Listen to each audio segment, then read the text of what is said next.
Sometimes the heaviest burdens are the ones we carry in silence. Mae Holloway knew this better than most, having spent 50 years hiding a secret beneath her careful smile and pressed blouses. The 72-year-old retired librarian lived quietly in her lakeside cottage, keeping to herself since her husband's passing. She'd always brushed off questions about the faint scar running from her shoulder to her collarbone, calling it nothing serious. But when a fall sends Mae to the local clinic, sharp-eyed nurse Kelly Morrison notices something troubling about that old wound. The X-ray reveals the truth Mae has hidden for decades, evidence of a bullet wound that couldn't have been accidental. As questions surface about her mysterious past, Mae faces an impossible choice between the safety of silence and the freedom that only truth can bring.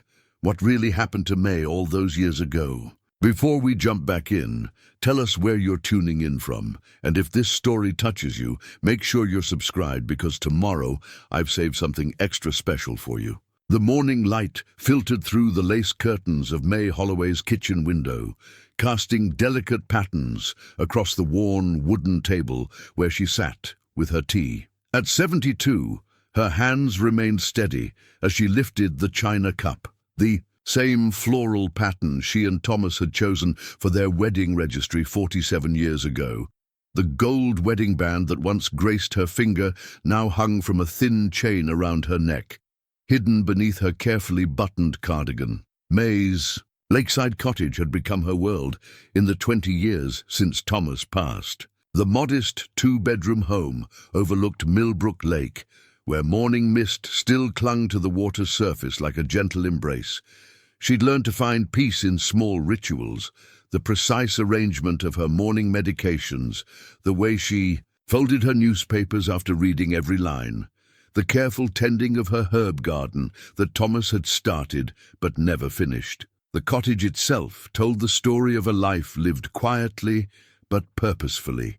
Books filled every available surface: poetry collections, historical biographies, and worn paperback novels that she'd recommended to countless patrons during her 30-year career at the town library. Thomas's reading glasses still sat on the side table next to his favorite armchair, though Mae had long since stopped expecting him to reach for them.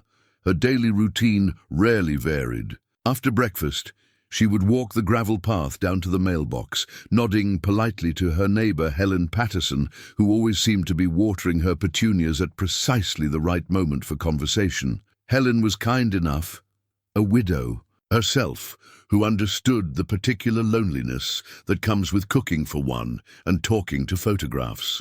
"Beautiful morning, isn't it, Mae?" Helen would call across the narrow strip of lawn that separated their properties.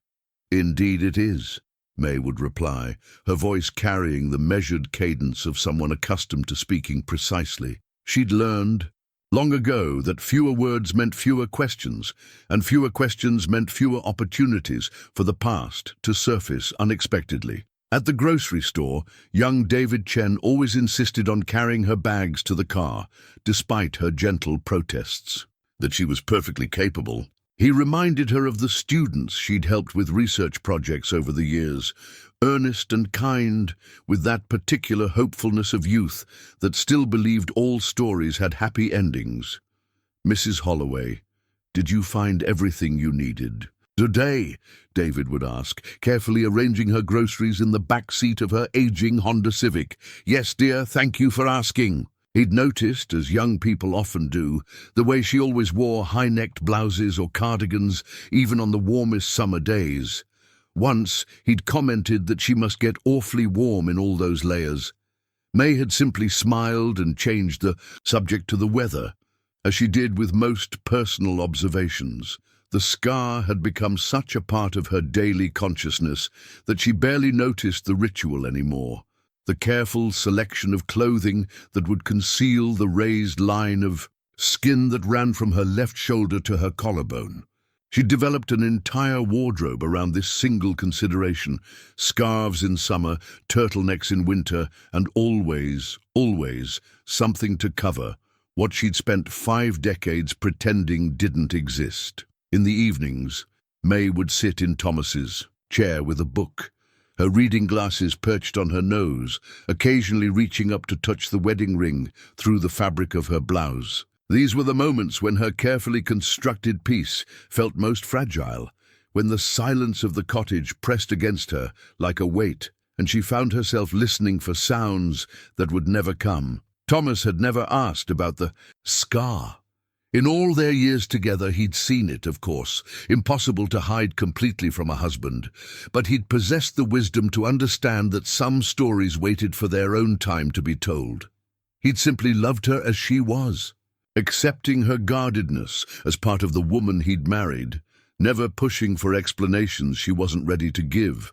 "We all have our before times," he'd said once early in their marriage, when she'd apologized for being what she called difficult about some things. "I'm not difficult," she'd protested. "No," he'd agreed, pulling her close. "You're careful. There's a difference." Thomas had been her safe harbor, the place where she could finally stop running from whatever she'd been running from when they met. He'd been patient with her startled reactions to unexpected noises, understanding when she preferred to sit facing the door in restaurants, and gentle with the way she sometimes seemed to disappear into her own thoughts during conversations about the past. Their marriage had been built on the foundation of present moments rather than shared history. They'd created their own traditions: Sunday morning walks around the lake, Thursday evening meals at the diner in town, and the careful cultivation of a life that belonged entirely to them. Mae had thought it would be enough,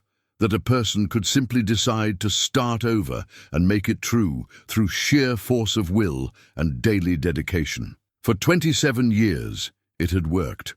She'd been Mae Patterson then, wife of Thomas Head, librarian, active member of the Methodist Church, and keeper of a well-organized household.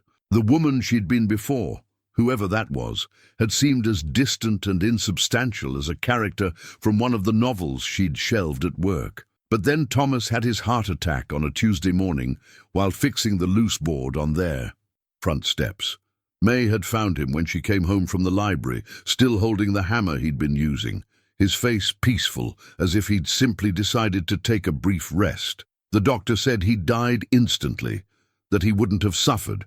But Mae knew better. Thomas had suffered the particular anguish of leaving her alone with questions he'd never asked and stories she'd never told. The funeral had been well attended. Thomas had been beloved by his students and colleagues, but Mae had felt the profound isolation of someone grieving not just a husband, but the loss of the only person who'd known her completely without needing to know everything. After the service, after the casseroles and condolence cards, after the well-meaning visits from church members had finally tapered off, Mae had been left with the cottage, her books, and the growing awareness that the life she'd built was more fragile than she'd realized. In the months that followed, she'd discovered that solitude, which she'd always cherished, could become something else entirely when it stretched endlessly ahead. The cottage felt larger somehow, full of spaces where Thomas's presence had once provided warmth and conversation. She found herself talking to his photograph, sharing the small observations and daily concerns that marriage had taught her to. "Your voice. The Hendersons are selling their house," she'd tell the framed picture on her bedside table. "Helen thinks they're moving to be closer to their daughter in Phoenix." The photograph, taken on their 10th anniversary, showed Thomas mid-laugh. His eyes crinkled with genuine joy. It was the version of him she preferred to remember, not the serious educator or the careful handyman, but the man who'd found her silence comfortable and her company sufficient. Years passed this way. Mae developed new routines to fill the spaces. Where shared activities had once provided structure, she volunteered at the library until her arthritis made the long days too difficult. She maintained correspondence with a few distant cousins and sent birthday cards to the children of friends, but gradually her world had contracted to the cottage, the garden, and the familiar circuit of necessary errands. The isolation might have been complete if not for Helen's persistent kindness and David's youthful concern. They represented the gentle threads that still connected her to the community, though she was careful not to let those connections deepen into relationships that might require explanations about who she'd been before she became Thomas's wife. Mae had perfected the art of seeming open while remaining fundamentally closed. She could discuss current events, offer opinions about books, and maintain pleasant conversations about weather and local happenings. But beneath this carefully constructed surface, she guarded the parts of herself that belonged to a different, in time, a different place, and a different young woman who'd made choices that still echoed through her dreams. The scar served as a daily reminder of the life she'd left behind, but it had also become a kind of talisman, proof that she'd survived, whatever had marked her so permanently. She'd learned to think of it not as a wound, but as evidence of her own resilience, though she could never quite forget the circumstances that had created it. On quiet evenings, when the lake reflected the last light of day and the cottage felt particularly empty, Mae sometimes caught herself wondering what would happen if her carefully maintained silence were ever broken. Would the truth destroy the peace she'd worked so hard to build, or would it finally set her free from the weight of carrying it alone? These thoughts always led her back to the same conclusion. Some stories were too dangerous to tell, some truths too complicated to explain. She'd chosen silence not out of shame, but out of wisdom, understanding that the past sometimes served life better when left undisturbed. But Mae was about to learn that the past, like the scar she'd hidden for 50 years, had its own ways of making itself known. The ice that formed on Mae's front steps that February morning was deceptively thin, nearly invisible against the weathered wood. She'd been carrying her weekly load of laundry to the small utility room when her left foot found the treacherous patch.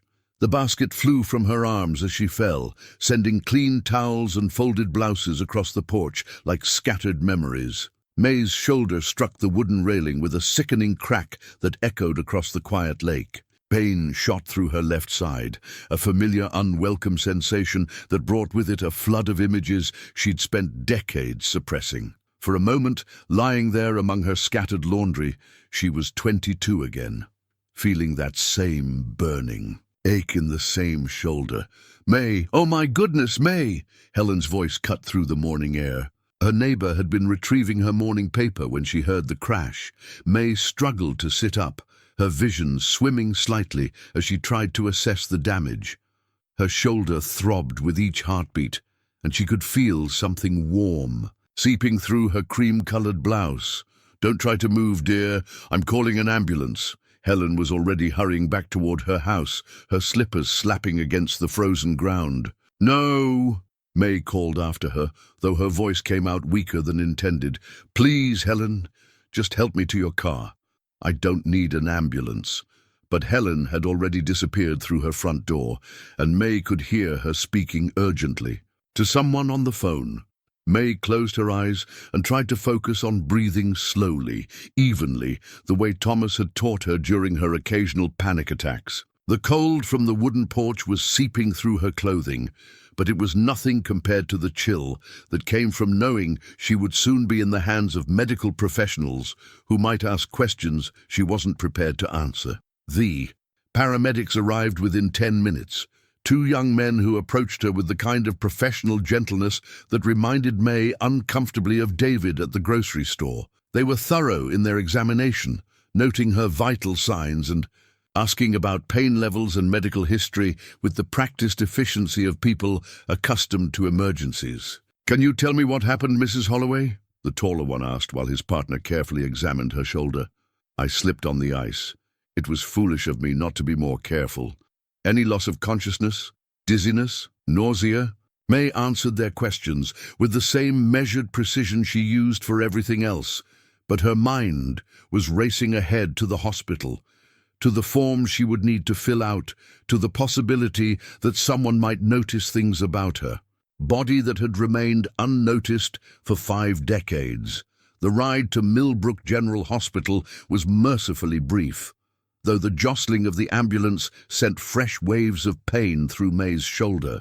She found herself gripping Thomas's wedding ring through her blouse, using it as an anchor against the rising tide of memories that the familiar pain threatened to unleash. At the hospital, Mae was transferred to a wheelchair and pushed through automatic doors into the bright antiseptic world of modern medicine. The emergency department bustled with controlled chaos, nurses moving between curtained areas, doctors consulting tablets and charts, the constant background hum of machines monitoring other people's crises. "Mrs. Holloway, I'm Kelly Morrison, and I'll be your nurse today."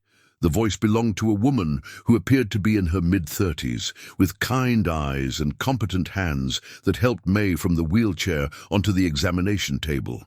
"Dr. Patel will be in shortly to take a look at that shoulder. But first I need to get some basic information from you." Kelly was efficient but not rushed, taking Mae's vital signs while explaining each step of the process. She helped Mae remove her cardigan, her movements gentle but professional as she worked around the injured shoulder. "I'm going to need you to change into this gown so the doctor can examine you properly," Kelly said, holding up a hospital gown with ties in the back. "Do you need help with that?" Mae's heart rate quickened. "I can manage, thank you." "All right. I'll give you some privacy. Just press this call button when you're ready." Kelly pulled the curtain closed around the small examination area. Mae stared at the hospital gown in her hands, her mind calculating quickly. The examination would require removing her blouse completely, which meant exposing not just her injured shoulder but the scar she'd kept hidden for 50 years. She considered asking for a gown that opened in the front instead, but that would only draw attention to her request. With careful movements, Mae unbuttoned her blouse and slipped it off, wincing as the motion pulled at her injured shoulder. She put on the hospital gown, tying it as securely as possible while trying to position the fabric to conceal as much of the scar as she could manage. When Kelly returned with Dr. Patel, Mae was sitting on the edge of the examination table, her hands folded in her lap, trying to project the calm demeanor that had served her well throughout her adult life.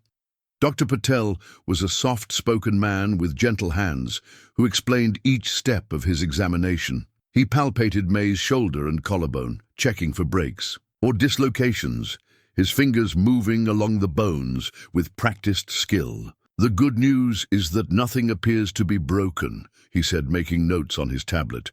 "But I'd like to get an X-ray to be certain, and that cut on your shoulder needs a few stitches." Mae's stomach clenched. "Is an X-ray really necessary?" "It feels much better now." "I'm afraid so, Mrs. Holloway. At your age, we need to be thorough about these things. Even a small fracture could cause problems down the road if it's not properly treated." Kelly helped Mae onto a gurney for the short trip to radiology. As they moved through the hospital corridors, Mae found herself cataloguing potential escape routes, a habit she thought she'd abandoned decades ago. But there was no escaping the X-ray machine or the technician who positioned her shoulder carefully against the cold surface. "Try to hold very still," the technician instructed from behind. Her protective barrier. "This will just take a moment." The machine hummed to life, and Mae closed her eyes, knowing that in seconds the hidden truth of her shoulder would be revealed in sharp black and white detail. She thought of Thomas, of the life they'd built together, of the careful peace she'd maintained for so long.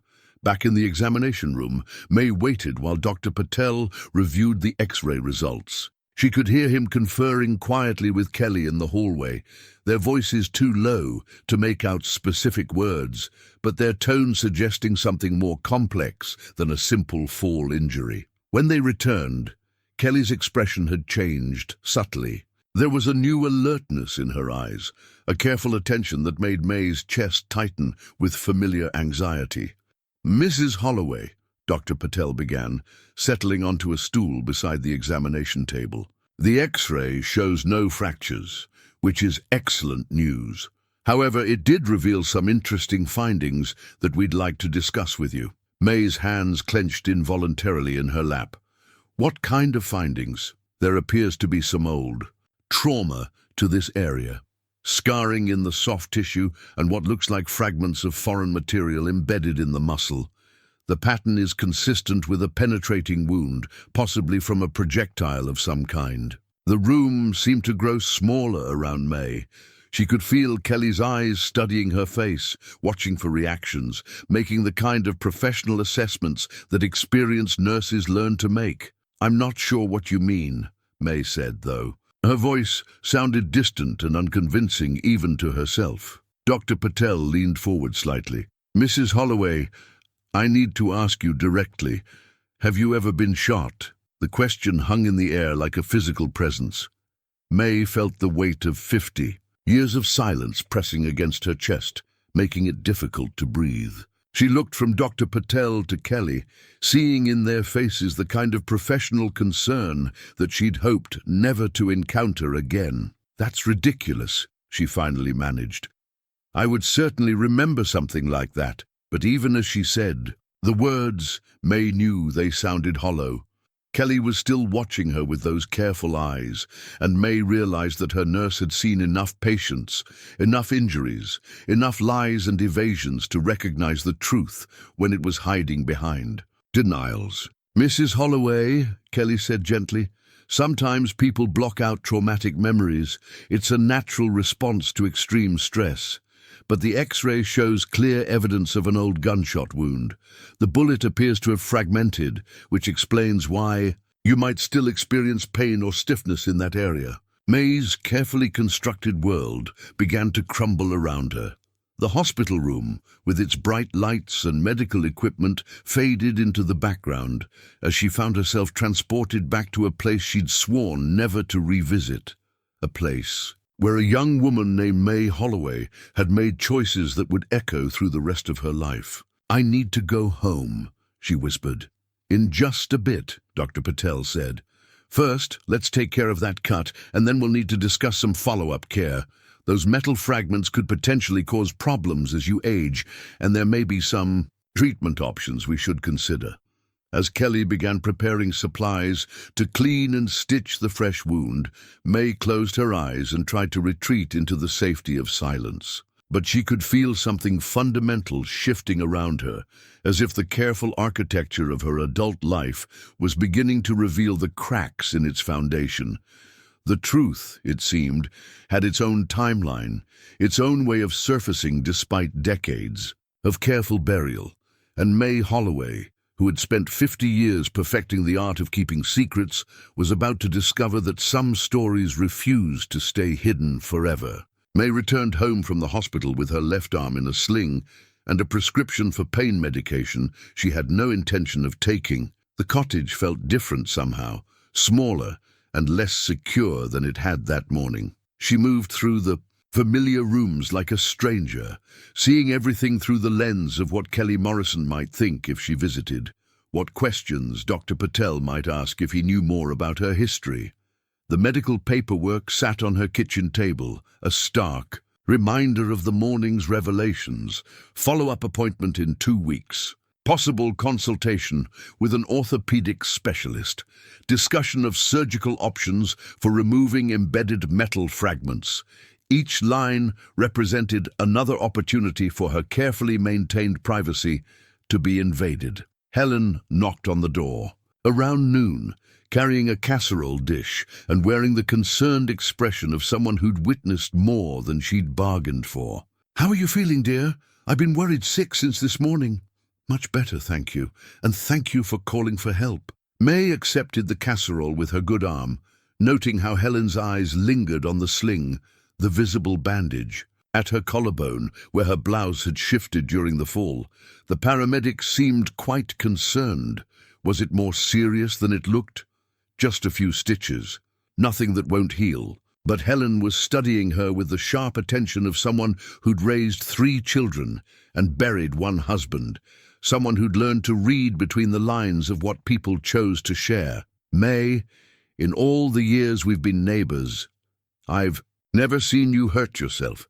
You're always so careful, so deliberate about everything you do." "Everyone has accidents, Helen." "Of course they do. It's just, well, when they were helping you into the ambulance, I noticed..."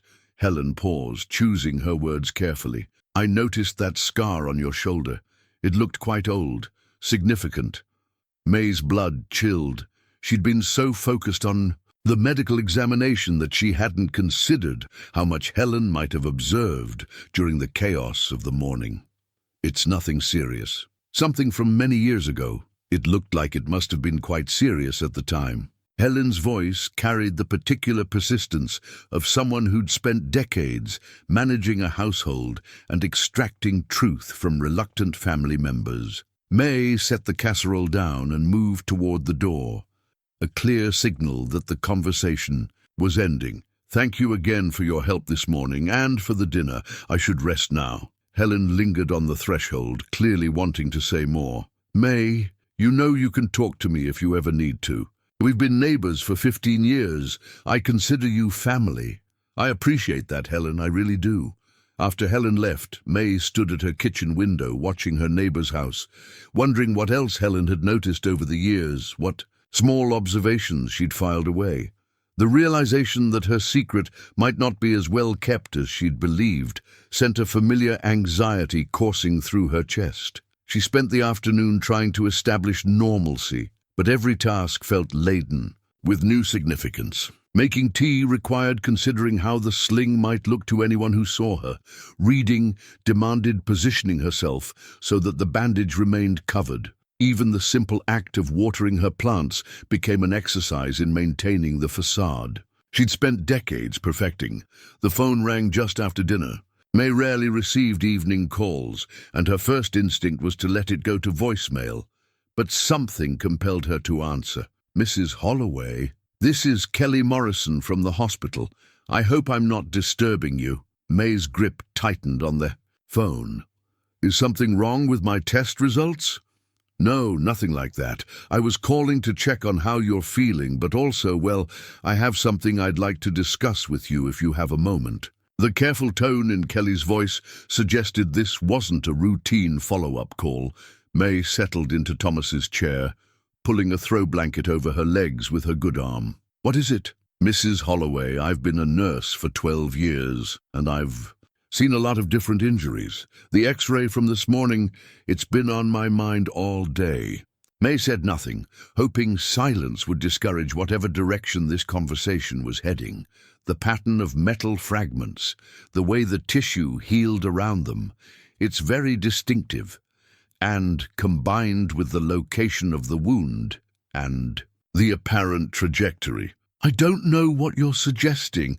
I think you do, Kelly said gently. And I think you've been carrying this alone for a very long time. Mae felt tears threatening at the edges of her vision. The kindness in Kelly's voice was almost harder to bear than the clinical questions at the hospital. Why are you calling me about this? Because I lost my grandmother last year. And she died with stories she never told. Stories about things that happened to her during the war, things she thought would burden the family if we knew. But after she was gone, we found letters, photographs, pieces of a life we never knew she'd lived. And I realized that all those years she'd been carrying these experiences alone when she didn't have to. Mae closed her eyes, feeling the weight of 50 years of solitude pressing against her chest. Some stories are too difficult to tell, Kelly. I know they are, but sometimes they're too difficult to carry alone. After Kelly hung up, Mae sat in Thomas's chair until well after midnight, listening to the familiar sounds of the cottage settling around her. The grandfather clock in the hallway chimed each hour, marking the passage of time that seemed suddenly precious and finite. She thought about Kelly's grandmother, about the stories that died with people who believed silence was protection. She thought about Thomas, who'd loved her without needing to know everything, but who might have understood more than she'd given him credit for. She thought about the young woman she'd been, brave enough to act, but too frightened to speak about what acting had cost her. The pain medication Dr. Patel had prescribed sat unopened on her kitchen counter. Mae had lived with the ache in her shoulder for so long that it had become part of her, as familiar as her own heartbeat. But tonight, the pain felt different. Not just physical, but emotional, as if the hospital visit had awakened something that had been sleeping in her bones. She found herself wondering what would happen if she stopped fighting so hard to keep her secrets buried. Would the truth destroy the carefully ordered life she'd built, or would it finally allow her to stop carrying the weight of the past alone? Outside her window, Millbrook Lake reflected the moon's light like scattered silver coins. The water had been frozen that morning when she'd fallen, but now it moved gently against the shore, as if responding to some deeper current that had been stirring beneath the surface all along. Mae pulled Thomas's ring from beneath her blouse and held it in her palm, feeling its familiar weight. Tomorrow would bring new challenges. Helen's questions, Dr. Patel's follow-up calls, Kelly's persistent kindness. But tonight, for the first time in decades, Mae allowed herself to consider the possibility that some secrets might be ready to surface. The young woman who'd been shot 50 years ago was still there, somewhere beneath the careful layers of the life Mae had built.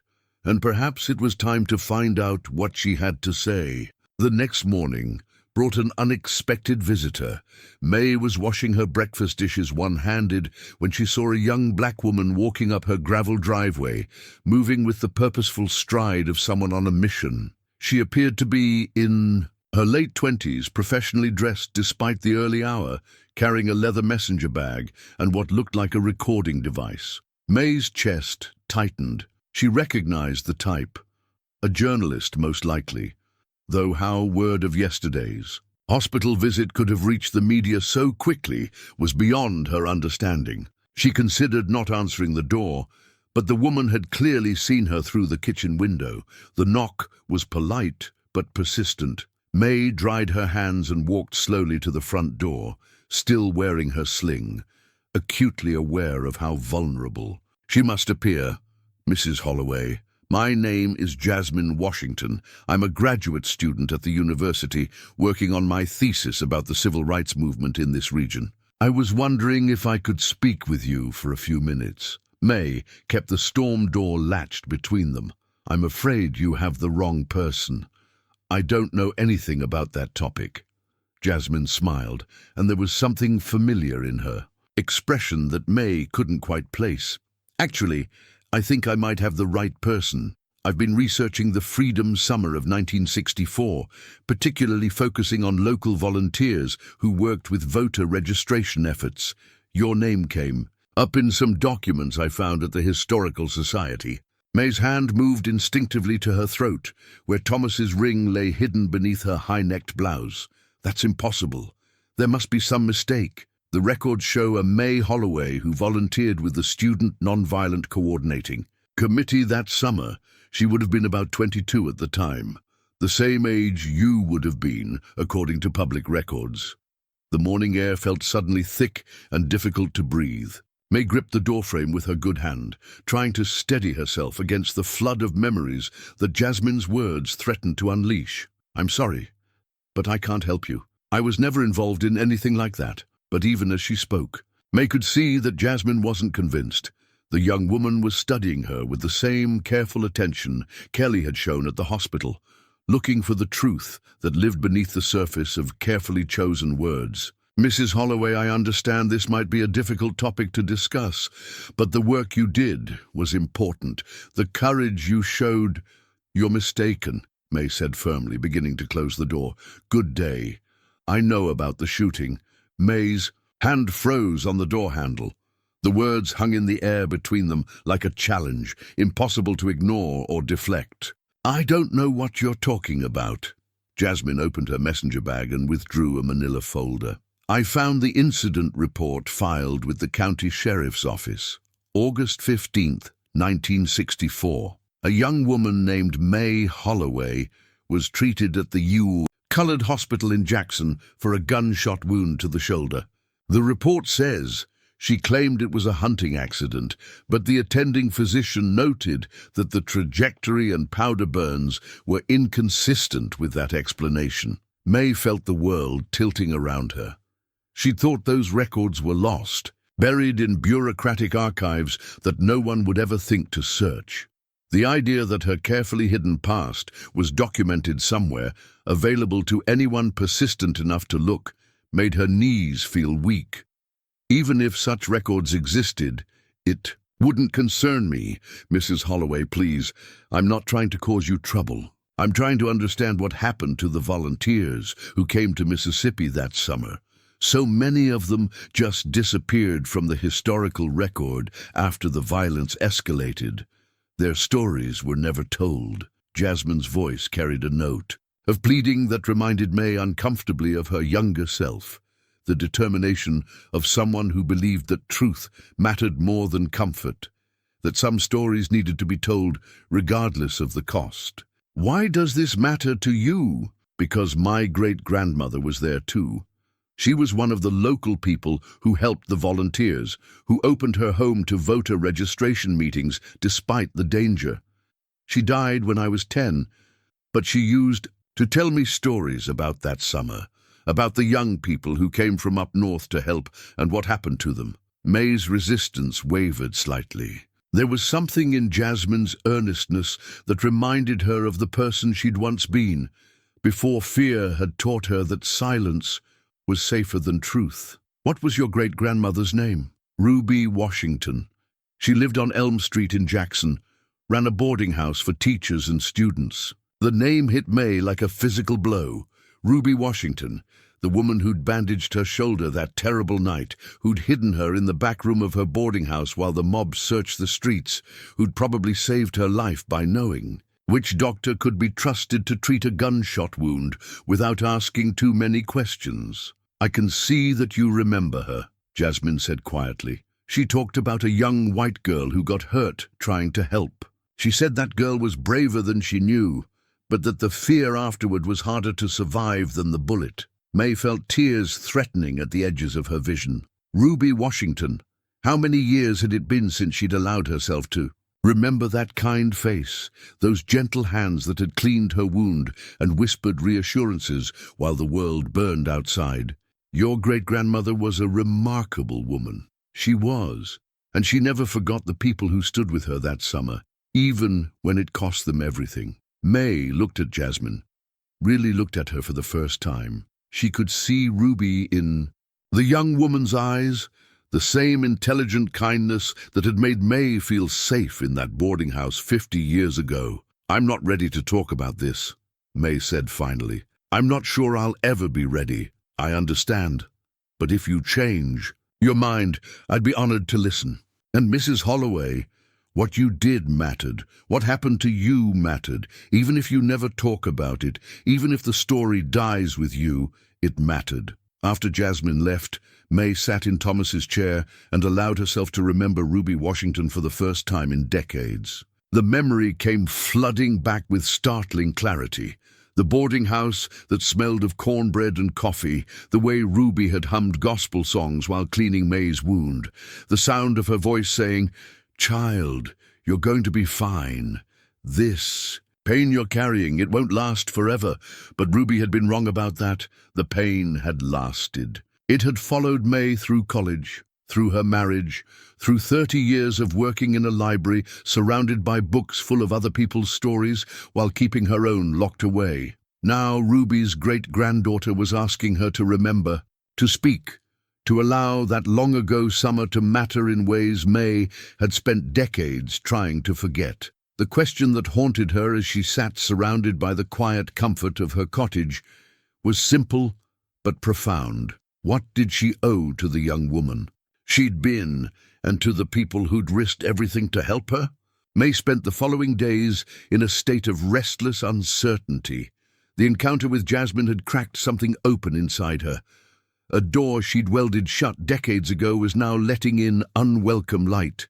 She found herself standing at windows she rarely used, staring out at the lake, while fragments of memory surfaced like debris from a shipwreck. The physical therapy appointments Dr. Patel had recommended became exercises in careful evasion. The therapist, a cheerful woman named Linda, asked routine questions about the injury's origin, and Mae found herself spinning increasingly elaborate versions of the hunting accident story she'd perfected 50 years ago. It's remarkable how, well, you've adapted to the limitation over the years, Linda observed during Mae's second visit, watching her struggle to lift her arm above shoulder height. Most people with this kind of old trauma have more compensatory patterns.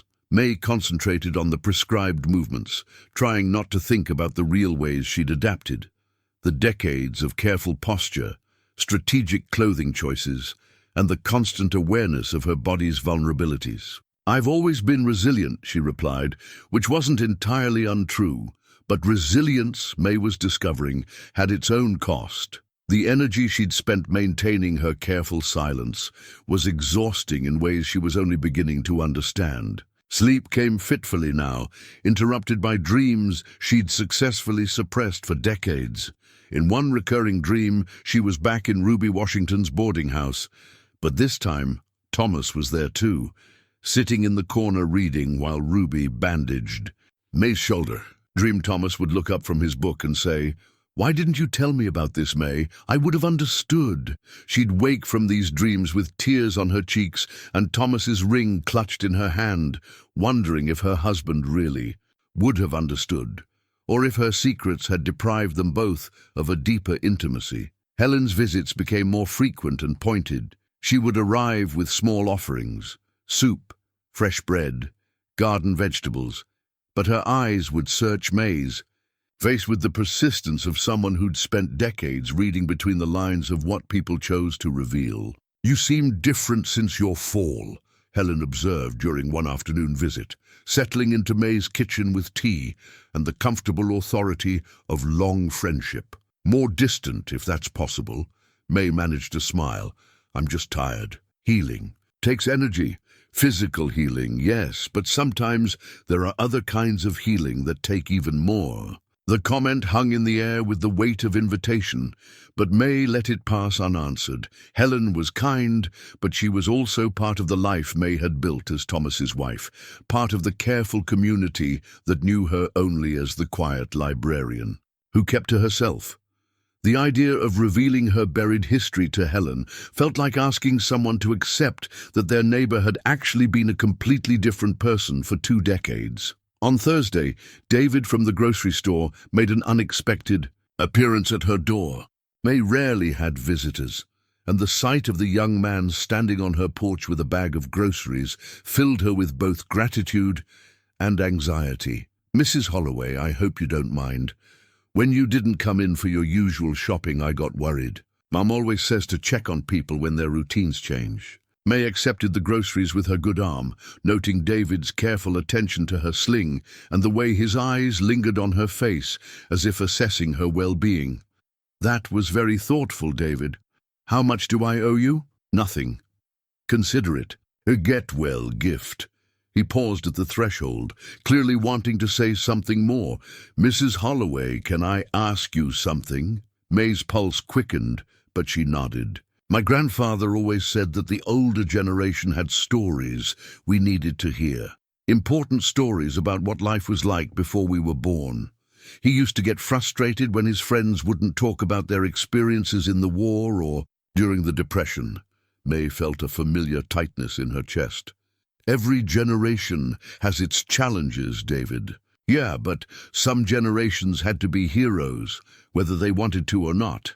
Grandpa always said the real heroes were the ones who never talked about it afterward." After David left, Mae found herself wondering how many people in her orbit had pieces of the puzzle she thought she'd kept complete to herself. David's grandfather, Helen's observations, Kelly's professional expertise, Jasmine's research. The careful anonymity she'd maintained for decades was beginning to feel less like protection and more like a house of cards that any strong wind might topple. That evening, the phone rang again.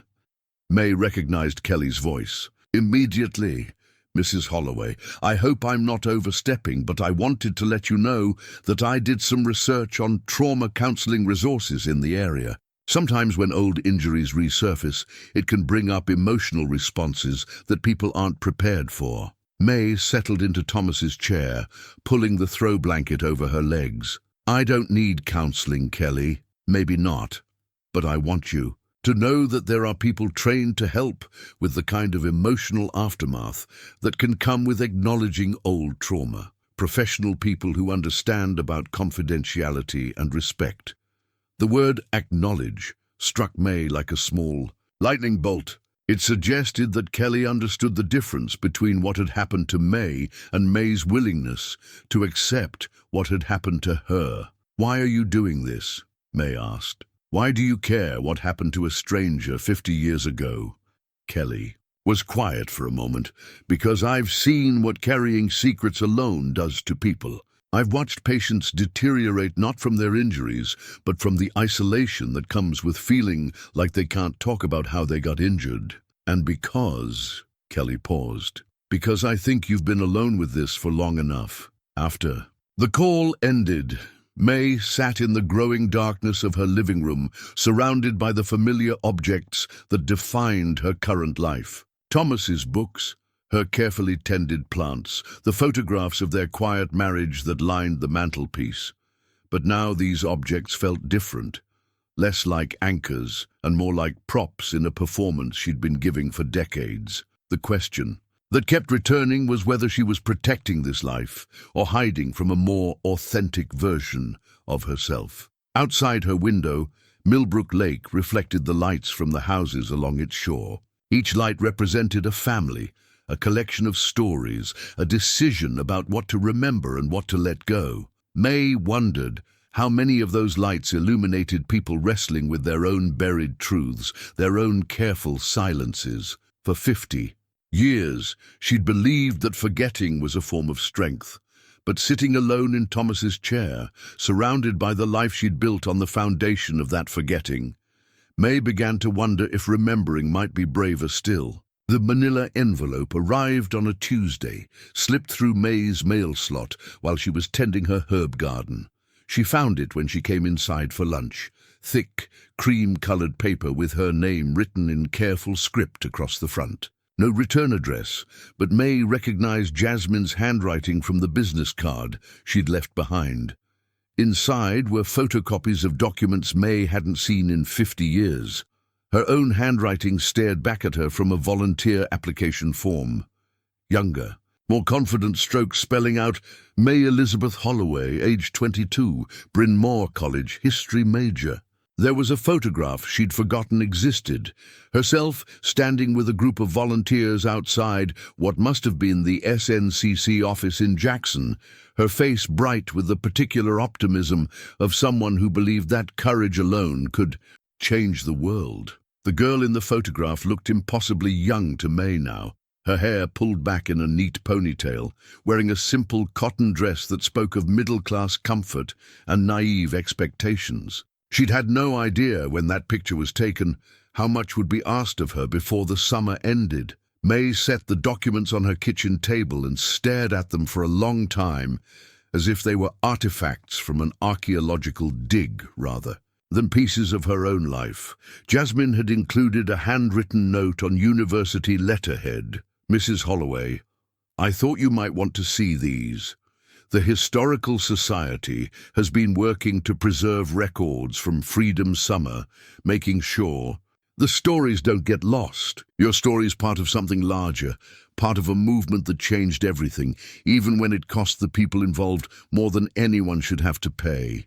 If you ever want to talk, I'm here." Jasmine. The afternoon stretched ahead of her. With uncommon weight, Mae found herself unable to concentrate on her usual activities. Reading felt impossible, gardening seemed pointless, and the television programs that normally provided gentle distraction couldn't hold her attention against the pull of memory. She kept returning to the photograph, studying the faces of the other volunteers. Some she remembered clearly.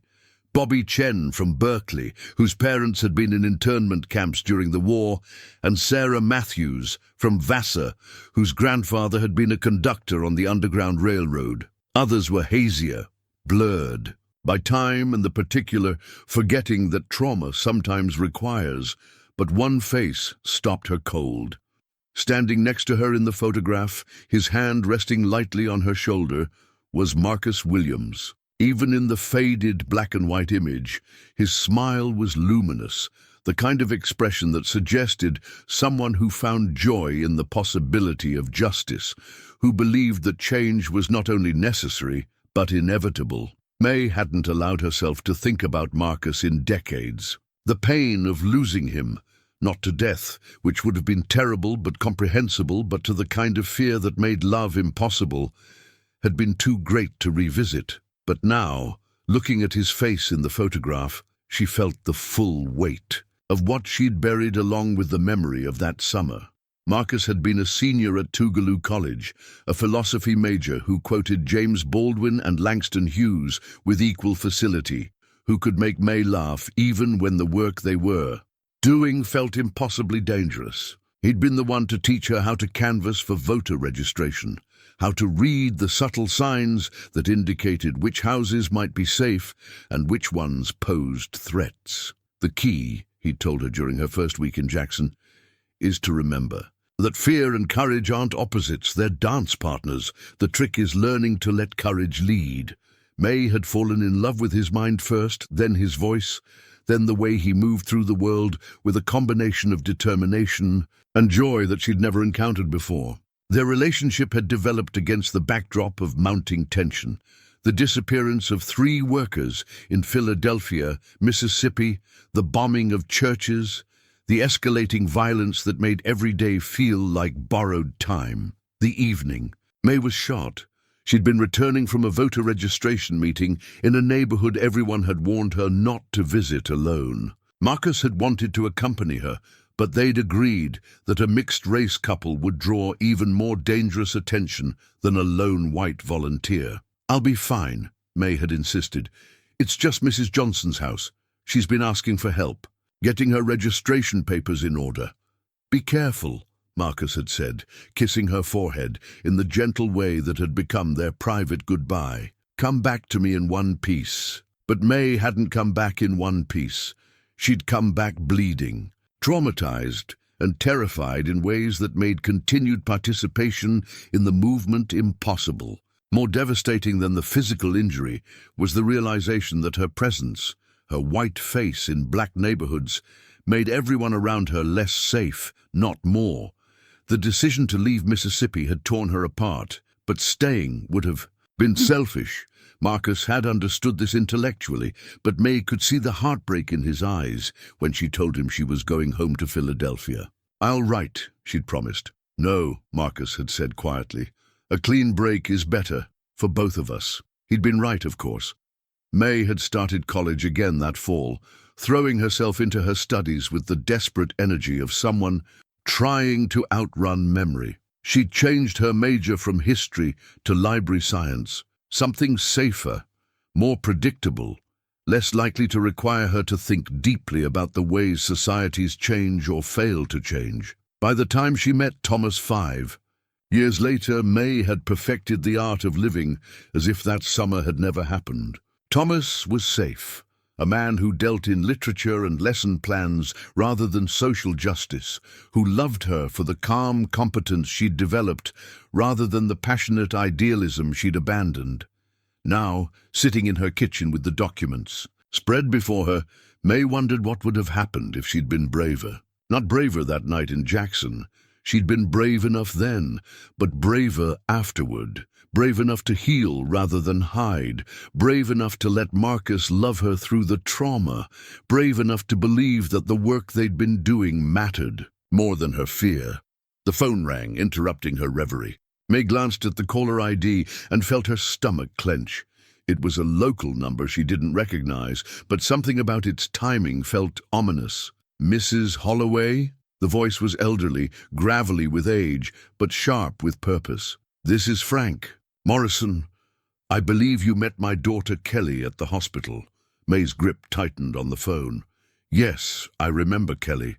I'm calling because Kelly mentioned your situation, and I thought you might want to know that you're not the only one carrying stories from that time." The words sent a chill through Mae's chest. "I'm not sure what you mean. I was a deputy sheriff in Hinds County, Mississippi, in 1964.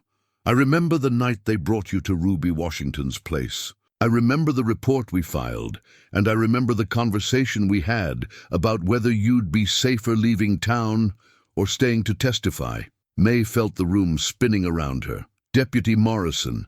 She remembered him now, a young white officer who'd Been one of the few law enforcement personnel willing to investigate crimes against civil rights workers. Why are you telling me this? Because I'm 87 years old, and I've been carrying that story for 50 years too, and because Kelly thinks maybe it's time we both stopped carrying it alone.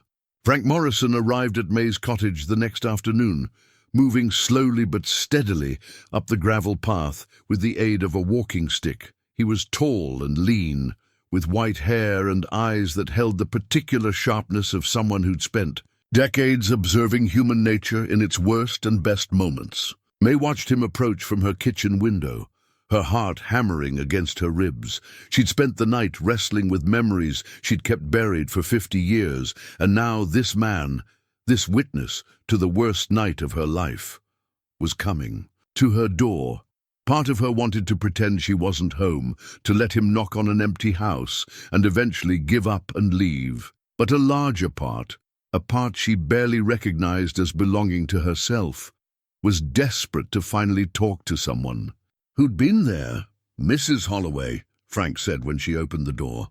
His voice carried the same gravelly authority she remembered from that terrible night in 1964. "Thank you for agreeing to see me." Mae led him to her living room, offering tea that he declined. They sat facing each other in the afternoon light, filtering through her lace curtains, two elderly people carrying the weight of a shared secret that had defined both their lives in ways they were only beginning to understand. "I've thought about that night every day for 50 years, Frank began without preamble. "Not because it was the worst thing I saw. Unfortunately, there were worse things that summer. But because of what happened afterward, because of the choice you made and the choice I made and how those choices shaped everything that came after." Mae's hands trembled slightly in her lap. "What choice are you referring to?" Frank studied her face with the careful attention of someone reading a map. "You really don't know, do you? Kelly was right. You've blocked out more than just the trauma of being shot." "I remember enough." "Do you remember who shot you?" The question hung in the air like smoke. Mae felt a familiar tightness in her chest, the same sensation that had overwhelmed her whenever anyone asked too many questions about her scar. "It was dark. I was running. Someone in a pickup truck." "Mae," Frank's voice was gentle but firm. "It wasn't someone in a pickup truck."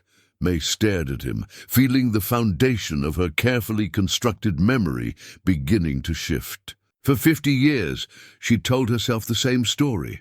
A random attack by strangers, motivated by the general hatred that white volunteers faced that summer. A terrible but ultimately impersonal act of violence. "I don't understand."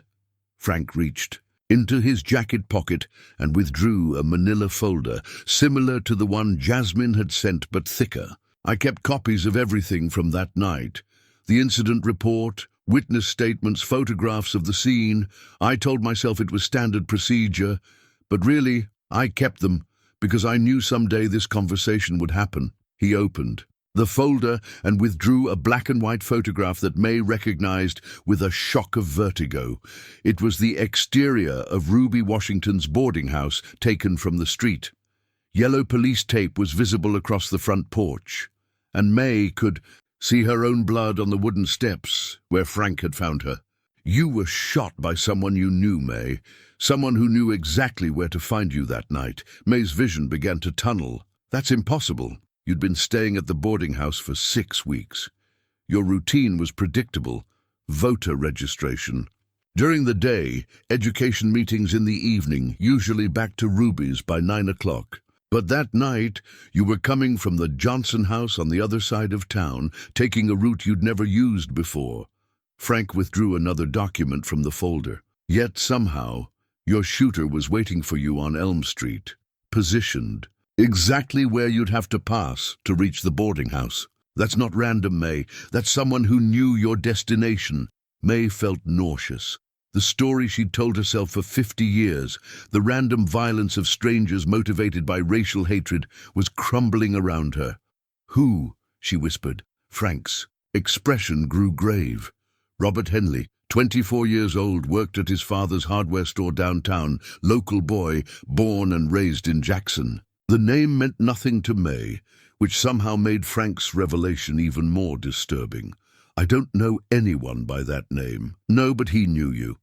Had been watching the volunteers, keeping track of who was staying where, what their routines were. According to the witnesses we interviewed afterward, he'd been asking questions about the white girl at Ruby's place for weeks before the shooting." Frank withdrew a mug shot from the folder. A young white man with dark hair and cold eyes that Mae didn't recognize, but something about the image made her stomach clench with unnamed fear. "The thing is, Mae, Robert Henley wasn't acting alone. He was part of an organized effort to intimidate and eliminate civil rights workers. We arrested him the morning after he shot you, but he refused to give up the names of the others involved." Mae stared at the photograph, trying to reconcile this stranger's face with the random violence she'd imagined for 50 years. "Why didn't anyone tell me this at the time?" Frank's expression grew pained. "Because by the time we made the arrest, you were gone. You'd left Mississippi without giving a statement, without testifying, without providing the testimony we needed to make the case stick." The room seemed to be shrinking around Mae. "What happened to him? We had to let him go. Without your testimony about the circumstances of the shooting, without your identification of the shooter, we couldn't prove it was anything more than an accidental discharge during what he claimed was a hunting trip." Mae felt the blood drain from her face. "He went free. He went free." And Mae— Frank leaned forward in his chair, his voice dropping to almost a whisper. 3 weeks after we released him, Marcus Williams was found beaten to death behind a church in Meridian." The words hit Mae like a physical blow. She doubled over in her chair, gasping for air as if she'd been punched in the stomach. Marcus, beautiful, brilliant Marcus, who taught her about courage, who'd kissed her forehead and told her to come back in one piece. "No," she whispered. "No, that can't be true." Frank's eyes filled with tears. "I'm sorry, Mae. I'm so sorry. We suspected Henley was involved, but without witnesses, without testimony, we couldn't prove anything, and you were gone." Mae felt 50 years of carefully constructed denial collapsing around her. The story she'd told herself, that leaving Mississippi had been self-preservation, that her presence had made everyone less safe, had been built on incomplete information. She hadn't known that her silence would free her attacker. She hadn't known that leaving would eliminate the possibility of justice. And she hadn't known that Marcus would pay the price for her fear. "You're telling me that if I had stayed, if I had testified, Marcus might still be alive. Robert Henley might have gone to prison instead of walking free to kill again." Mae stood up abruptly, pacing to the window where she could see Millbrook Lake stretching into the distance. The peaceful life she'd built, the careful anonymity she'd maintained, the decades of silence she'd convinced herself were necessary, all of it had been purchased with Marcus's blood. "Why are you telling me this now?" she asked without turning around. "Because Kelly was right. Some secrets are too heavy to carry alone. And because—" Frank's voice broke slightly. "Because I've spent 50 years wondering if I did the right thing by letting you leave. I was young, inexperienced. I thought I was protecting you by not pressuring you to testify. I didn't realize I was condemning Marcus." Mae turned back to face him, seeing her own guilt reflected in his aged features. "We both made choices based on fear." "Yes, and those choices had consequences we never could have imagined." Frank stood slowly, gathering the photographs and documents back into the folder. "Mae, there's something else you should know. Robert Henley is still alive. He's 86 years old, living in a nursing home about 40 miles from here. Alzheimer's, mostly unaware of his surroundings now." Mae felt a strange mixture of relief and disappointment. Justice delayed had become justice denied. But at least the man who destroyed so many lives was no longer capable of hurting anyone. Does it matter now what we know about him? Frank paused at her front door, his hand resting on the doorknob. "I don't know if it matters for him, but Mae, I think it might matter for you." After Frank left, Mae sat alone in her living room as shadows lengthened across the lake. The documents he'd left behind lay scattered on her coffee table like pieces of a puzzle she'd never wanted to solve. But now that the picture was complete, she could see the full scope of what her silence had cost. Marcus was dead because she'd been too afraid to speak. The man who'd killed him had walked free because she'd chosen safety over justice. And for 50 years, she'd lived with the comfortable lie that her fear had protected the people she'd loved. The truth, Mae realized, was exactly the opposite. Her fear had gotten Marcus killed, her silence had freed a murderer, and her carefully constructed new life had been built on the foundation of her greatest failure. As darkness fell over Millbrook Lake, Mae found herself facing a question that would have terrified her yesterday, but somehow felt manageable now. What did she owe to the memory of Marcus Williams, and what was she finally brave enough to do about it? Mae didn't sleep that night. She sat in Thomas's chair until dawn, surrounded by Frank Morrison's documents and the ghosts they'd summoned. Every photograph, every witness statement, every official report told the same devastating story. Her silence had freed a killer, and Marcus Williams had paid the price for her fear. As morning light crept across Millbrook Lake, Mae made a decision that would have been impossible just weeks ago. She reached for her phone and dialed the number on Jasmine Washington's business card. "Jasmine, this is Mae Holloway. I think it's time we talked." They arranged to meet that afternoon at Mae's cottage. Jasmine arrived promptly at 2 o'clock, carrying her leather messenger bag and the same quiet intensity that had unnerved Mae during their first encounter. But now that intensity felt like exactly what Mae needed, someone young enough to be fearless and experienced enough to handle the weight of what she was about to reveal. "Thank you for calling me," Jasmine said as Mae led her to the living room. "I wasn't sure you would." Neither was I. Mae settled into her chair, gesturing for Jasmine to take the sofa. "Before we begin, I need to know something. What happened to Marcus Williams after I left Mississippi? Do you know anything about his death?" Jasmine's expression grew solemn. "He's part of why I started this research. Marcus was my great-grandmother's second cousin. Ruby always said he was the smartest person in the family, destined for great things. His death—" Jasmine paused, choosing her words carefully. "It destroyed something in Ruby. She never talked about it directly, but I could see the grief in her whenever his name came up." Mae felt tears building behind her eyes. "I loved him. I know you did. Ruby told me about the white girl who broke Marcus's heart when she left Jackson. She never judged you for leaving. She understood the danger you were in, but she also understood what your leaving cost Marcus." Mae reached for the manila folder Frank had left behind.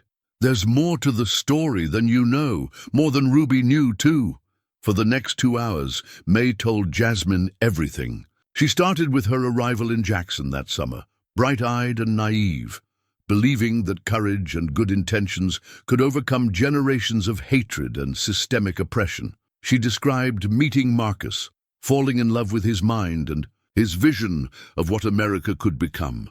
She talked about the work they'd done together, the long days of voter registration, the evening education meetings, the growing sense that they were part of something larger than themselves. Then came the harder parts, the escalating violence, the disappearances, the mounting fear that made every day feel precarious. Mae described the night she was shot with a clarity that surprised her, details she'd suppressed for 50 years suddenly returning with vivid specificity. "I was walking back from Mrs. Johnson's house," Mae said, her voice steady despite the tears streaming down her cheeks. "It was later than usual. We'd gotten caught up in helping her practice filling out the voter registration forms. I knew Marcus would be worried, so I took the shortcut through the neighborhood behind the boarding house." Mae paused, remembering the weight of summer air, the sound of her own footsteps on the gravel street, the way the shadows seemed to shift and move around her. "I heard the footsteps following me about 3 blocks from Ruby's place. At first, I thought it might be Marcus coming to look for me, but something felt wrong. The rhythm was different, more deliberate. I started walking faster." Jasmine leaned forward, completely absorbed in Mae's account. When I turned onto Elm Street, I could see the lights from the boarding house up ahead. I thought I was safe, but then I heard him call out, "Hey girl, you lost?" And I knew I was in trouble. Mae described running toward the boarding house, hearing the footsteps gaining on her, feeling the bullet tear through her shoulder just as she reached Ruby's front porch. She talked about Ruby's gentle hands cleaning her wound, Frank Morrison's quiet questions, and the decision to leave Mississippi that she'd made while lying in pain in the back room of the boarding house. I told myself I was being practical, Mae said. That staying would put everyone else in danger, that a traumatized white girl was more liability than asset to the movement. But really, I was just terrified. I couldn't imagine facing the person who'd shot me in a courtroom.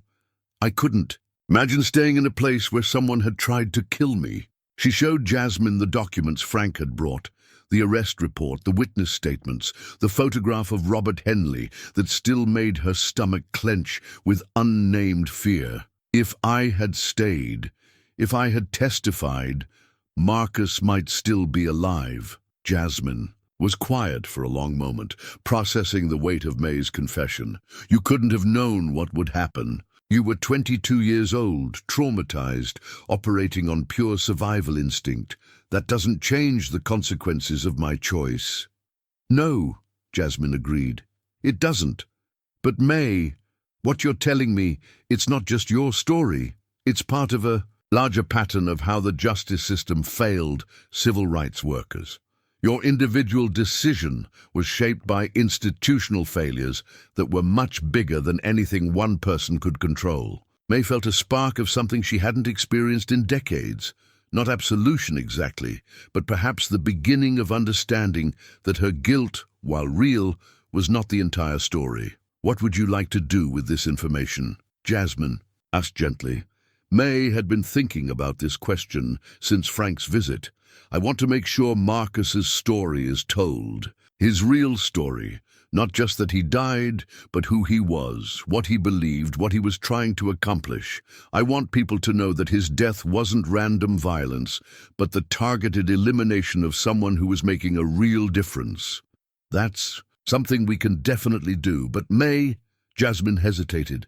Are you prepared for what it means to go public with this story? Once you start talking about what happened, there's no going back to anonymity.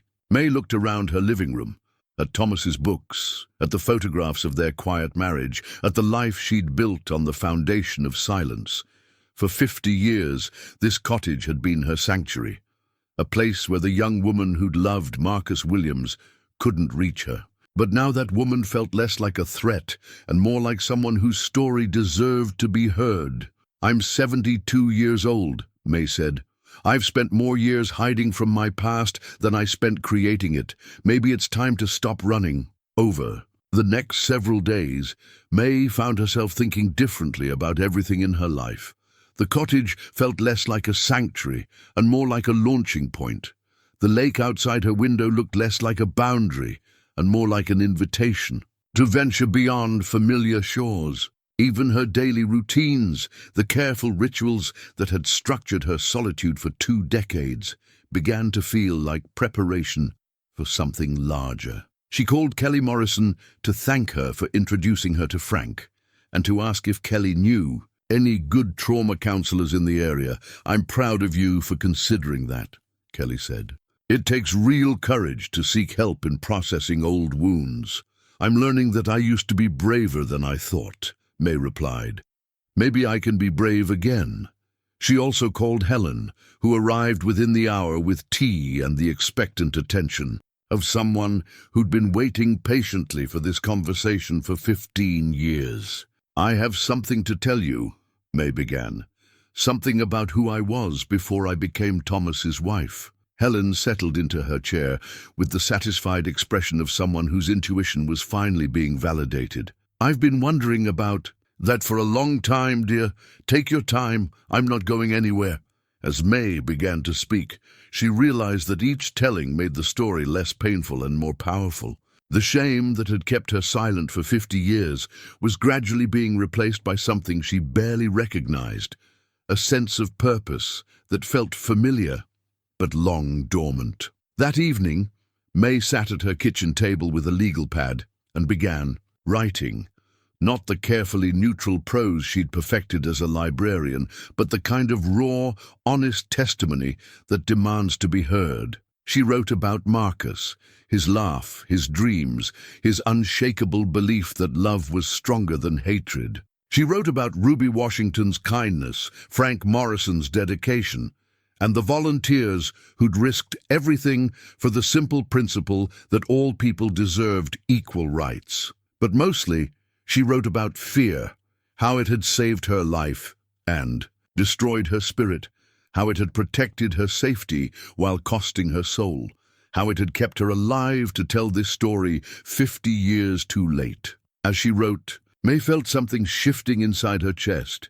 Not healing exactly, but the kind of purposeful pain that comes with setting a broken bone. Tomorrow, she would call Jasmine and tell her she was ready to begin the real work of honoring Marcus's memory.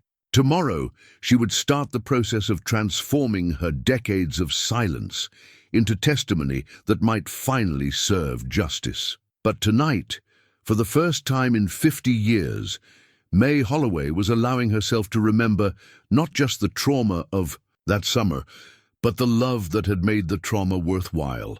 And in remembering that love, she was discovering who she might still become.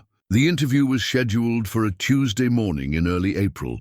Jasmine had arranged for a small camera crew from the university's oral history project to record Mae's testimony, understanding that some stories needed the weight of visual documentation. To be fully believed, Mae had spent 3 weeks preparing, not just gathering documents and photographs, but working with the trauma counselor Kelly had recommended to process the emotional weight of what she was about to reveal. Dr. Sarah Chen was young enough to remind Mae of her students from the library, but experienced enough to guide Mae through the treacherous territory between memory and healing. The goal isn't to minimize what happened to you, Dr. Chen had explained during their first session. It's to help you carry the story without letting it carry you. Now, sitting in her living room with camera equipment arranged around her favorite chair, Mae felt surprisingly calm. The young camera operator, a graduate student named Tim, who handled the equipment with gentle efficiency, had positioned the lights to take advantage of the natural illumination from her lakeside windows. Jasmine sat across from Mae with a list of questions they'd prepared together, her recording equipment unobtrusive but ready. "Are you comfortable, Mae?" Jasmine asked. "We can take breaks whenever you need them." Mae touched Thomas's wedding ring through her blouse, a gesture that had become her anchor in moments of uncertainty. "I'm ready." The red light on the camera began blinking, and Mae found herself looking directly into the lens as she began to speak. "My name is Mae Elizabeth Holloway. In the summer of 1964, I was 22 years old, a history major at Bryn Mawr College, and I volunteered to work with the Student Nonviolent Coordinating Committee in Jackson, Mississippi. I went to Mississippi because I believed that all people deserved equal rights, and I believed that my voice, my white voice, might help protect black voters who were being systematically denied their constitutional rights." Mae paused, drawing strength from the familiar rhythm of testimony, the formal cadence she'd perfected during decades of library presentations. "What I didn't understand was how much that summer would cost, not just me, but the people I came to love, especially Marcus Williams." As Mae continued, she found herself transported back to that summer in ways that surprised her. The camera seemed to disappear, and she was talking not to a recording device, but to Marcus himself, finally telling him the things she should have said 50 years ago. She described their first meeting at the SNCC office, where Marcus was training new volunteers in the subtle art of voter registration, how to approach potential voters, how to read the signs that indicated safety or danger, how to maintain hope in the face of systematic intimidation. "Marcus had this way of making you feel like the work we were doing was sacred," Mae said. "Not religious exactly, but sacred, in the sense that we were participating in something larger than ourselves, something that would outlast our individual fears and limitations. Mae talked about the boarding house where she'd stayed, Ruby Washington's gentle authority, the evening meetings where volunteers would share information and strategize about the next day's work. She described the gradual escalation of violence, the threatening phone calls, the cars that followed them through Jackson streets, the growing sense that every public appearance put everyone at risk. "The thing people don't understand about that summer," Mae said, looking directly into the camera, "is how ordinary it felt most of the time. We were just young people trying to help other people vote. We made sandwiches, filled out paperwork, gave rides to elderly people who needed transportation to the courthouse. The violence was always there as a possibility, but the daily reality was much more mundane." She paused, gathering strength for the harder part of her story. "The night I was shot, I had been helping an elderly woman named Mrs. Johnson prepare her voter registration paperwork. She was 78 years old and had never been allowed to vote, despite having lived in Mississippi her entire life. She was so excited about the possibility of casting a ballot that she kept apologizing for keeping me past dinner time." Mae's voice grew quieter as she described walking back to the boarding house, the footsteps behind her, the moment she realized she was being hunted. "When the bullet hit me, my first thought wasn't about the pain or the fear. It was about Marcus, about how worried he would be when I didn't come home on time, about whether he would blame himself for letting me go alone." Mae looked at Jasmine, seeing tears in the younger woman's eyes, drawing strength from the connection between Ruby's great-granddaughter and the story Mae was finally telling. "Ruby Washington saved my life that night. She cleaned my wound, called for help, and held my hand while I tried to process what had happened. But I was so afraid, not just of being shot again, but of staying in a place where my presence put everyone else in danger." Mae reached for the folder of documents Frank had brought her, holding up the arrest report and the photograph of Robert Henley. "This is the man who shot me. His name was Robert Henley, and he was arrested the morning after the shooting, but I had already left Mississippi. I was so traumatized, so convinced that staying would make things worse, that I abandoned the testimony." "That might have put him in prison." Mae's voice broke slightly as she continued. 3 weeks after Robert Henley was released for lack of evidence, Marcus Williams was found beaten to death behind a church in Meridian, Mississippi. He was 24 years old. He had been accepted to graduate school in philosophy at Harvard. He wanted to become a teacher, maybe a professor. He believed that education was the key to lasting social change. The room was completely silent, except for the quiet hum of the recording equipment. Mae could see that Tim, the camera operator, was struggling to maintain his professional composure. "For 50 years, I told myself that leaving Mississippi was self-preservation, that my silence protected the people I cared about. But the truth is exactly the opposite. My silence freed Marcus's killer. My fear cost the movement a leader who might have changed the world." Mae leaned forward in her chair, speaking directly to the camera with an intensity that surprised everyone in the room, including herself. "I'm not telling this story to absolve myself of responsibility. I'm telling it because Marcus Williams deserves to be remembered not just as a victim, but as someone who lived with courage, who loved deeply, who believed that justice was possible even when it seemed impossible." She held up the old photograph Jasmine had found, the one showing Mae and Marcus standing together outside the SNCC office, both young and hopeful, and utterly unaware of how much would be asked of them. This is who Marcus was: brilliant, kind, brave, and optimistic even in the face of hatred that would have destroyed a lesser person. He taught me that courage isn't the absence of fear, but the decision to act despite fear.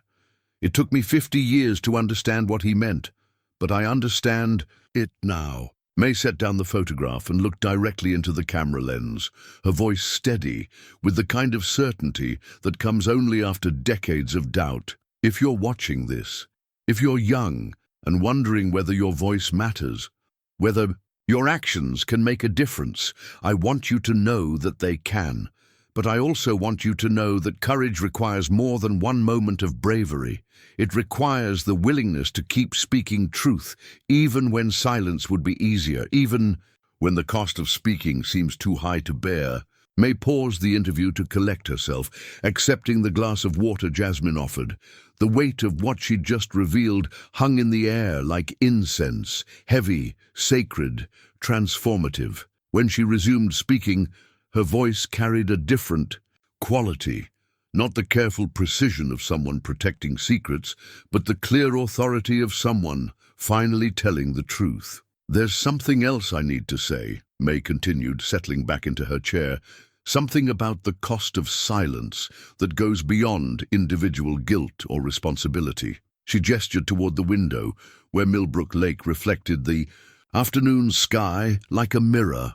"I've lived in this cottage for 20 years, and before that I spent 30 years working in a library, surrounded by other people's stories while keeping my own locked away. I convinced myself that this was wisdom, that some experiences are too dangerous to share, that silence is sometimes the kindest choice." Mae's voice grew stronger as she continued. "But silence has its own casualties. My husband Thomas died without ever knowing who I really was before I became his wife. My neighbors, my co-workers, the students I helped with research projects over the years, they all knew a version of me that was carefully edited, stripped of the experiences that had shaped me most profoundly." She looked directly at Jasmine. "When you came to my door asking about Freedom Summer, my first instinct was to deny everything.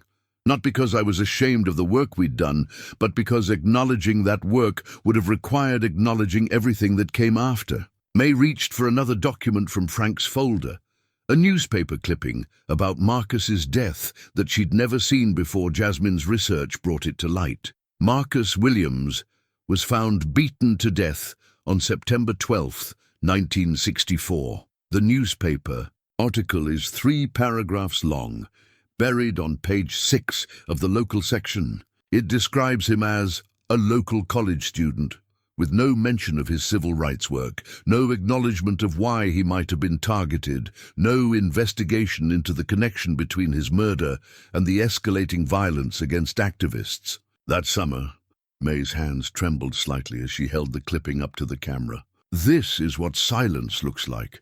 Not just my silence, but the collective silence that allows important stories to disappear, that lets people die without their contributions being acknowledged, or their sacrifices being honored." She set down the newspaper clipping and picked up a more recent photograph, one Jasmine had brought of Marcus, taken just weeks before his death. In it, he was teaching a group of children outside a rural church, his face animated with the joy of someone who believed education could change the world. "I want people to see Marcus as he really was," Mae said, her voice breaking slightly. "Not just a victim, but a teacher, a philosopher, a young man who saw the possibility of justice even in the midst of systematic oppression. He deserves to be remembered for his mind, his vision, his absolute commitment to non-violence even when violence was being used against him." Mae looked around her living room, at Thomas's books, at the photographs of their quiet marriage, at the carefully maintained sanctuary she'd created from the aftermath of trauma. "I don't regret the life I built with Thomas. He was a good man who loved me deeply, and our marriage gave me 27 years of peace and stability that I desperately needed. But I do regret letting that peace come at the cost of Marcus's story. I regret allowing my fear to silence not just my own voice, but his voice as well." She turned back to the camera with renewed intensity. "If there are other people watching this who carry similar secrets, other volunteers from that summer, other witnesses to events that were buried or forgotten, I want you to know that it's not too late to speak. Your stories matter. The people who died for justice deserve to have their sacrifices acknowledged and their contributions remembered." Mae stood up from her chair, moving to the window where she could see the late afternoon light dancing across the water. "I'm 72 years old. I've spent 50 years of my life hiding from a truth that I thought was too dangerous to tell. But I've learned something important in these past few weeks. The truth doesn't become less true because we refuse to speak it.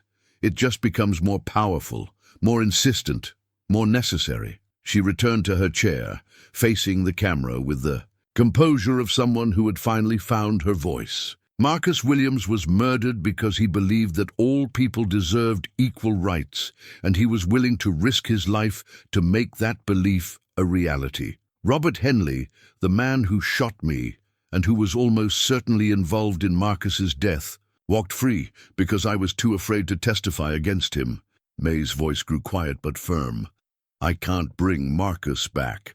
I can't undo the consequences of my silence or erase the pain that my fear caused, but I can make sure that his story is untold, that his contributions are acknowledged, and that his death serves as a reminder of what we lose when we allow fear to silence truth. She looked directly into the camera lens, speaking with the authority of someone who had finally learned to carry her story without being crushed by it. This is my testimony, not just about what happened to me, but about what happened to Marcus Williams and Ruby Washington and Frank Morrison and all the other people whose courage made my cowardice possible. I'm speaking now not because I've overcome my fear, but because I've finally learned that some things are more important than being afraid. Mae reached for Thomas's wedding ring, holding it in her palm like a talisman. My husband used to say that we all have our before times, the experiences that shape us before we become the people others know us to be. For 50 years, I tried to pretend that my before time didn't exist. But now I understand that those experiences, even the traumatic ones, even the ones that fill us with shame or regret, they're part of who we are. And sometimes sharing them is the only way to honor the people who didn't survive to tell their own stories. Mae smiled for the first time during the interview, an expression of peace rather than happiness. Marcus Williams believed that love is stronger than hatred, that truth is more powerful than fear, and that ordinary people can do extraordinary things when they act with courage and conviction. I hope that by finally telling this story, I'm proving that he was right. 6 months later, Mae stood at the podium in the university's main auditorium, looking out at an audience of 300 people who had come to hear her speak about Marcus Williams and the legacy of Freedom Summer. The Oral History Project had generated more interest than anyone had expected, not just from academics and historians, but from families of other civil rights workers, from young activists organizing contemporary movements, and from people like Mae, who had been carrying their own buried stories for decades. The auditorium was filled with faces that reflected the complexity of the story she'd learned to tell.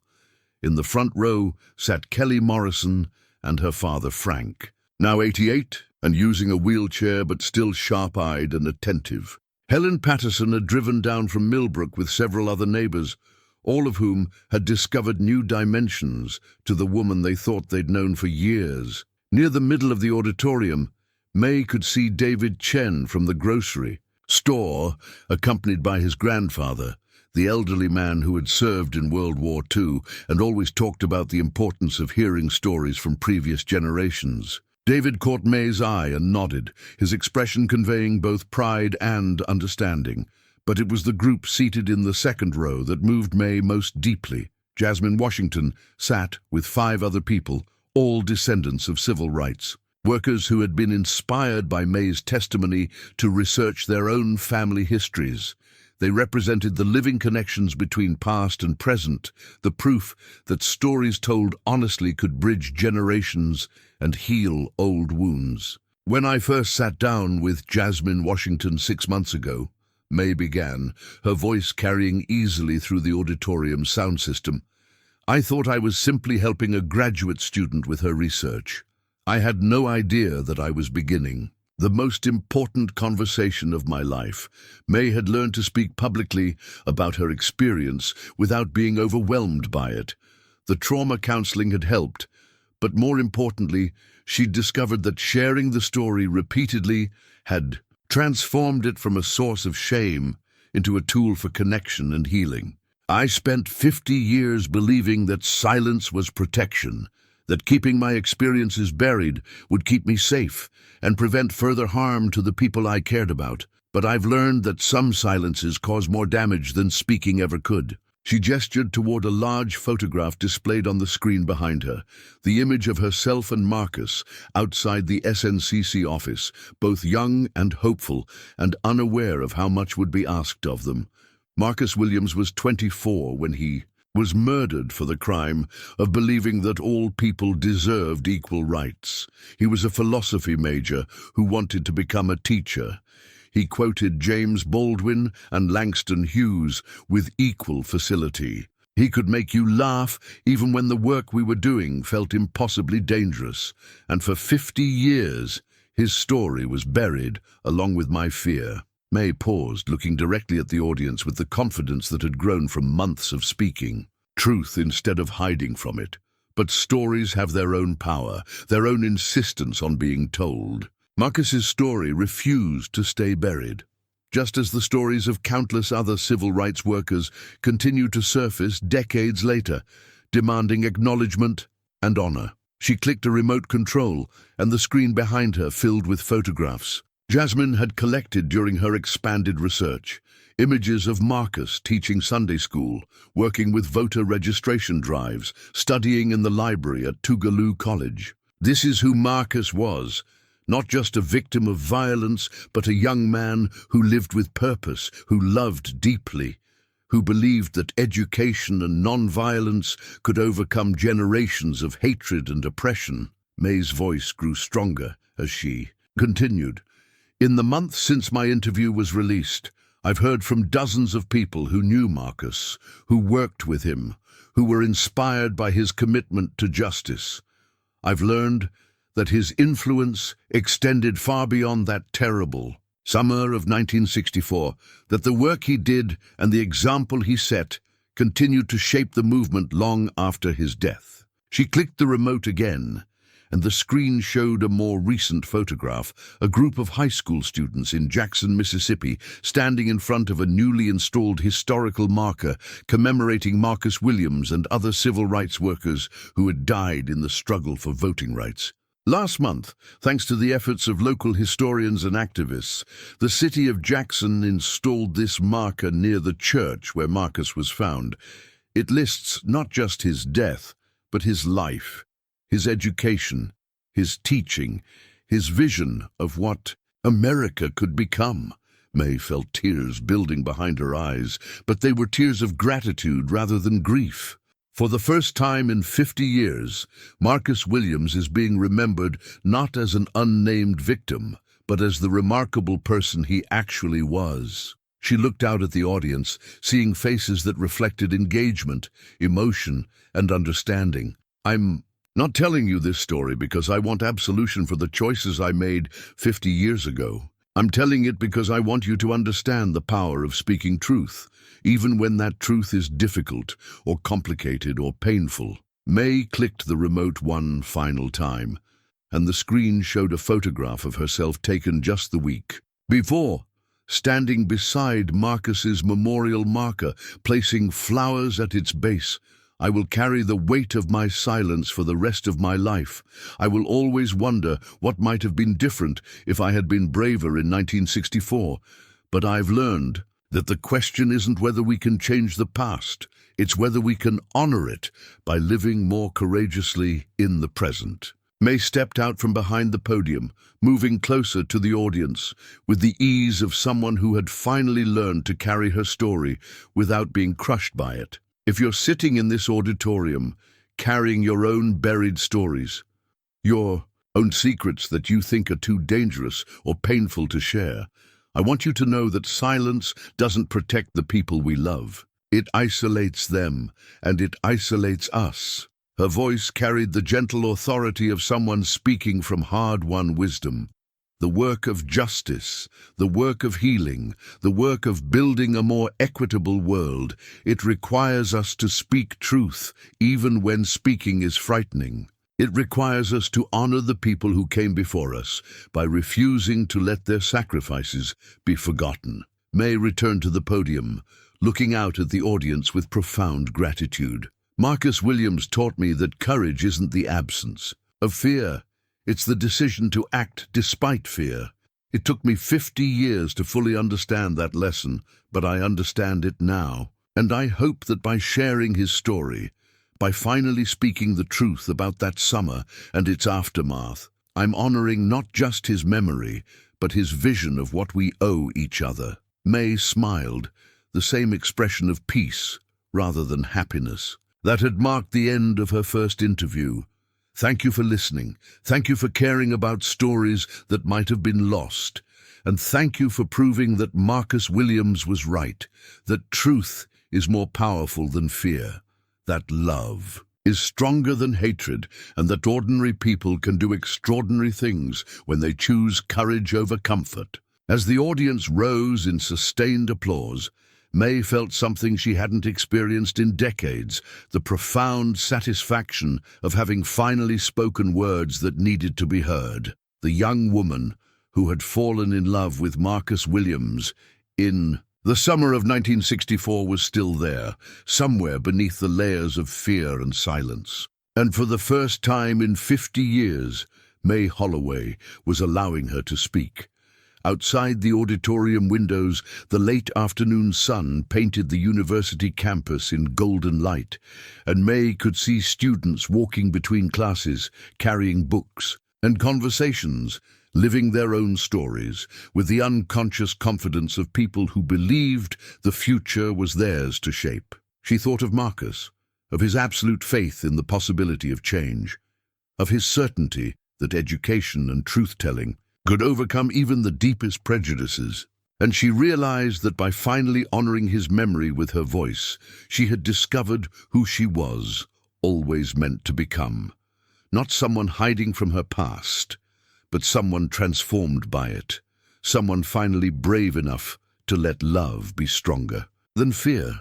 The applause continued, and Mae stood quietly at the podium, surrounded by the sound of people who understood that some stories, no matter how long they've been buried, are always worth telling. In that moment, she felt Marcus's presence not as a ghost or a source of guilt, but as a reminder that the work of justice continues, that truth-telling is itself a form of love, and that it's never too late to choose courage over silence. Thomas's wedding ring still hung around her neck, but now it felt less like a shield and more like a bridge, connecting the woman she had become to the woman she had been, honoring both the peace she had found in marriage and the passion she had discovered in the struggle for justice.